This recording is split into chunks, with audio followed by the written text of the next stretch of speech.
नमस्कार, आप देख रहे हैं यूपी न्यूज 24/7। मैं हूं आपके साथ अक्षता मौर्य। आइए रुक करते हैं फटाफट खबरों की ओर।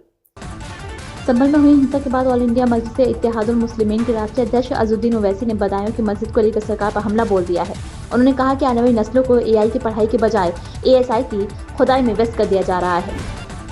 बाड़मेर के सांगरिया से कांग्रेस विधायक और यूथ कांग्रेस के प्रदेश अध्यक्ष अभिमन्यु पुनिया के बाड़मेर में आयोजित एक कार्यक्रम में बिगड़े बोल देखने को मिले। संबोधन के दौरान कांग्रेस नेता ने युवाओं से कहा कि अधिकारी नहीं सुने तो ठोक दिया करो। आगे हम देख लेंगे अभिमन्यु पुनिया के इस बयान से राजस्थान की राजनीति गर्मा गई है। अल्लू अर्जुन की फिल्म पुष्पा 2 की कीमतों में बढ़ोतरी देखी गई। इस फिल्म के लिए तेलंगाना में टिकट के दाम बढ़ाने के साथ ही शो भी बढ़ाए गए हैं। तेलंगाना में रात 1 बजे और सुबह 4 बजे के भी शो रखे गए हैं।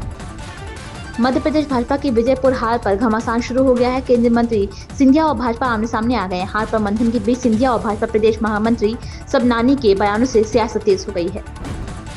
अगर आप इस स्मोकी फ्लेवर वाला खाना पसंद करते हैं तो ये खबर आपको सचेत करने वाले कोयले के धुएं से निकले जहरीले रसायन कैंसर के खतरे को बढ़ा रहे हैं। पूर्वोत्तर के राज्यों में जहां स्मोकी फ्लेवर वाले और तंदूर वाले खाने का चलन ज्यादा है, वहां गले, आहार नाल, अगाशय व ब्रेस्ट कैंसर के काफी मामले सामने आ रहे हैं। नरेश बालियान को लेकर अरविंद केजरीवाल ने कहा कि नरेश बालियान को धमकी मिल रही थी। बालियान ने पुलिस को कई पत्र लिखे थे। गैंगस्टर की गिरफ्तारी कब की जाएगी? नरेश बालियान खुद पीड़ित है। खुद पर हमले को लेकर उन्होंने कहा कि हमला गंभीर हो सकता था। अवैध प्रवासी को रखने के लिए न्यूयॉर्क शहर ने लिए पाकिस्तान सरकार के स्वामित्व वाले एक होटल को $220 मिलियन में किराए पर लिया। इस खुलासे पर विवेक राजास्वामी भड़क गए। उन्होंने इसे पागलपन बताया। राजास्वामी ने सोशल मीडिया पर एक पोस्ट में कहा कि अवैध प्रवासियों के लिए करदाताओं द्वारा उस वित्त पोषित होटल को भुगतान किया गया जिसका स्वामित्व पाकिस्तानी सरकार के पास है। जय शाह ने भारतीय क्रिकेट कंट्रोल बोर्ड के सचिव के रूप में काम करने के बाद अंतर्राष्ट्रीय क्रिकेट परिषद के अध्यक्ष के तौर पर अपने कार्यकाल की शुरुआत कर दी। जय शाह इस साल अगस्त में आईसीसी के निर्विरोध अध्यक्ष चुने गए हैं। वे इस पद को संभालने वाले सबसे युवा अध्यक्ष हैं। पोप ने कहा कि श्री नारायण गुरु ने अपने संदेश के माध्यम से सामाजिक और धार्मिक जागृति को बढ़ावा देने में अपना जीवन समर्पित कर दिया। गुरु ने अपने संदेश में कहा था कि सभी मनुष्य, चाहे उनकी जाति, धर्म और सांस्कृतिक परंपराएं कोई भी हो, एक ही मानव परिवार के सदस्य हैं। संजय राउत ने कहा कि महाराष्ट्र में ऐसी सरकार सत्ता में है जो संविधान के अनुसार गलत है। सरकार को सुप्रीम कोर्ट का समर्थन मिला और इसके लिए तत्कालीन मुख्य न्यायाधीश DY चंद्रचूड़ जिम्मेदार हैं।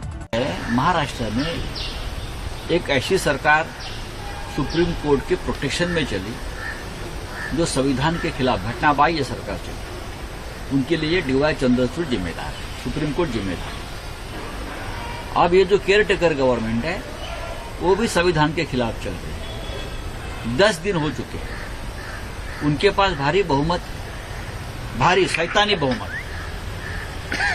अकेले बीजेपी के पास बहुमत, फिर भी अब तक ये लोगों ने राजभवन में जाकर सरकार बनाने का दावा नहीं किया है। क्यों? अगर अल्पमत में होते और हमारे पास बहुमत होता तो हम बहुमत में होने के बावजूद ये लोग भाग भाग कर राजभवन में जाते और दावा ठोक देते कि हमारी बड़ी पार्टी है। लेकिन अब बहुमत है, सब कुछ है, 10 दिन हो चुके हैं और सरकार बनाने का दावा तक ये लोग नहीं करते। अब तक ये उनके जो विधायक दल का नेता नहीं चुन पाए हैं। 10 दिन हो गए। हाँ, क्या चल रहा है? और उनके जो प्रदेश के अध्यक्ष है बीजेपी के मिस्टर बावनकुळे, वो नागपुर में बैठे वो आदेश देते हैं कि 5 तारीख को सरकार बनेगी, शपथ लेगी। क्या उनको राज्यपाल बनाया है? क्या राज्यपाल के अधिकार ये लोगों ने हाथ में लिए हैं? राज्यपाल ने यहाँ राष्ट्रपति शासन लगाने की सिफारिश करनी चाहिए। इतना यहाँ मेस हो चुका है, तो ये गलत बात है। लेकिन जनता सब देखती है, सब देखा है चुनाव कैसा हुआ, ईवीएम में कैसी गड़बड़ी हुई, पैसा का खेल कैसा चला, हम सब कुछ देख रहे हैं। कल उद्धव ठाकरे जी और शरद पवार साहब पुणे में जो आंदोलन कर रहे थे, बाबा आढ़ाव सीनियर सोशल वर्कर रहे, उनकी उम्र 95 साल है, 95 है। तो उनके साथ हम बैठे, उनका मार्गदर्शन भी लिया है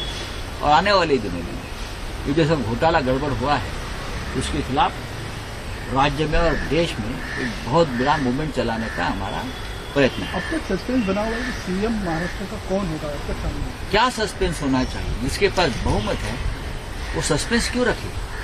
क्या जवाबदारी क्या है उनके ऊपर? ऐसे बस एक नाम घोषित करना है। इन खबरों में बस इतना ही। बने रहिए यूपी न्यूज 24/7 के साथ।